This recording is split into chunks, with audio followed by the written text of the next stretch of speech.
how Uber overcharges riders and underpays drivers. You could also say how Lyft overcharges riders and underpays drivers. How DoorDash overcharges clients and underpays food delivery drivers. You just have to switch out gig name by gig name, gig company name by gig company name. This is what it's all about. This is what it boils down to.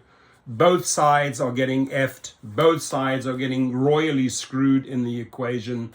Riders need to have drivers' backs. Drivers need to have riders' backs. They need to talk more to each other, exchange. What did you pay? What did I receive? So that when they rally, when they help us in social media, they need to realize the driver is the friend at all times, right? The company is the enemy.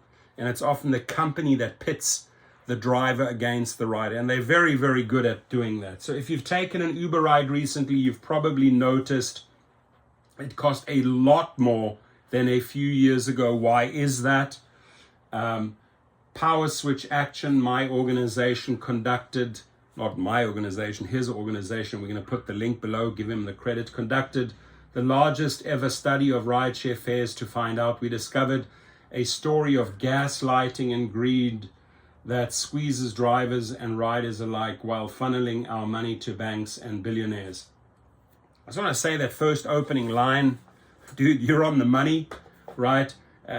Greatly appreciate that you conducted this survey for drivers and that you understand what's really going on as a reporter. And this is Paul. Maybe put a shout out and a thank you to Paul Hanaoka below. Right. In March, Minneapolis passed an ordinance requiring rideshare corporations to pay drivers at least $1.40 per mile and 51 cents per minute. They're still fighting over that. In a desperate attempt to block this pay floor, Uber and Lyft are threatening to leave the city, claiming the requirement would make rides too expensive for residents. We say goodbye, right? Don't be afraid to say goodbye. There are 10 companies ready to fill the void. This argument that higher driver pay would force big fare hikes is one of Uber and Lyft's favorite scare tactics. Thank you. As drivers across the country have protested poverty wages and organized for better pay, the rideshare giants have trotted out this line again and again. In Connecticut, Chicago, New York, and Seattle, to name just a few places. We decided to test that claim. Our team analyzed over 1 billion rideshare trips, comparing 4 years of data in Chicago and New York, the only two US cities that make rideshare corporations report detailed trip data. I don't know why we can't turn to all legislators and tell these legislators in each city, you know what, ride corporations need to report the trip data. Why just New York and Chicago? Every city, my city, LA, why are you not reporting the data, right? Let's see the data. What are they afraid of? What are they hiding, ladies and gentlemen, right? In New York, drivers overcame Uber's fear-mongering and won a minimum pay standard that took effect in February 2019. In Chicago, drivers are organizing but haven't yet won pay protections. We are going to fight with Chicago. We're going to help Chicago. If Uber's argument were true, fares should have gone up more in New York after the pay standard took effect. In fact, the opposite happened. Over the 4 years we studied, Uber and Lyft raised fares by 54% in Chicago, where drivers have no pay protections. In New York, they only increased fares by 36%. The reality just doesn't match Uber's scare tactics, right? It's all bluff, all talk. You know, people like Josh Gold, call him the barking chihuahua, just scare tactics, right?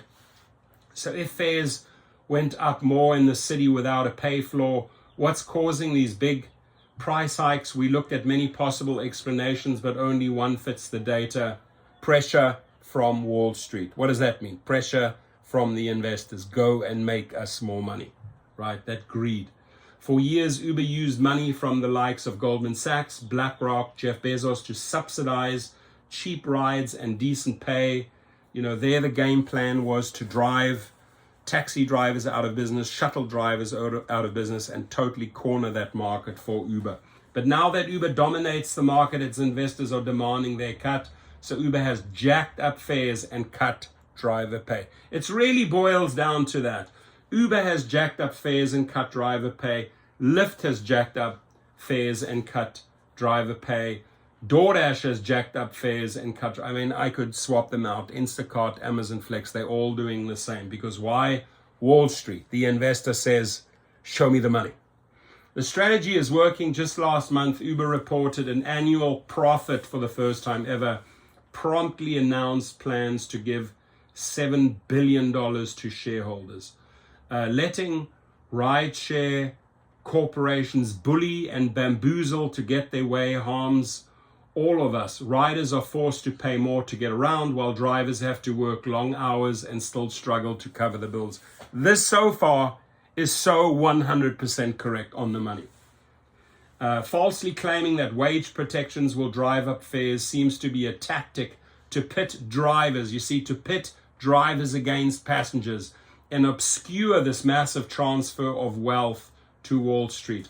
The good news is that communities are no longer falling for Uber's scare tactics, right? I tell you what, going up there, protesting at Uber headquarters, it was liberating, right? It was like representing all of these millions of people and just like speaking up. I don't know if you've watched the live feed, I can put it below.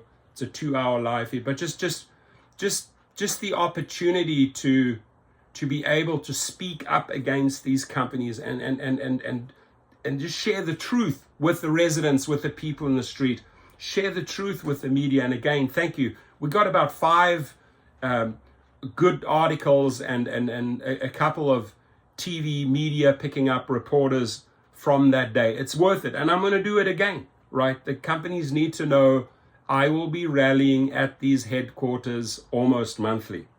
I am going to beat the drum. I'm going to switch it up. I'm going to talk about the issues. Last time I talked about drivers needing better pay, us needing better safety, us needing to end wrongful deactivations. We're going to address the insurance scam. We're going to address the tips stealing. We're not going to let these companies get away with it, right? So the more we connect with the public, the more they hate that. These fights are far from over. Exactly, I agree. Already Uber and Lyft are turning to the Minnesota state legislature, which could pass a law banning the Minneapolis ordinance from going into effect, right? Good news is that communities are no longer falling for Uber's scare tactics. In Minneapolis, the city council stood with the city's drivers instead of giving in to Uber's bullying. And in Chicago, drivers are organizing for an ordinance setting a living wage and protections against unfair deactivation. Shout, Chicago. How can we help you? Do you have a protest going? Can we announce it? We stand with you, right? But when drivers and communities stand together, these cities are showing we can say no to Uber's bullying, ensure drivers are paid enough to provide for their families, and shape a transportation system that serves us instead of Wall Street. I mean, I give the guy 100%, right? 100% for this article. Probably one of the best articles written. Short, sweet, to the point, exposing the scam, right? And the scam is the following: overcharging the riders, underpaying the drivers. Let me repeat this again for you, CEO Risha, CEO Dara Khosrowshahi. This person sums it up. I want the public to know that these CEOs are overcharging the riders and underpaying the drivers, period. Your comments, please. Thank you.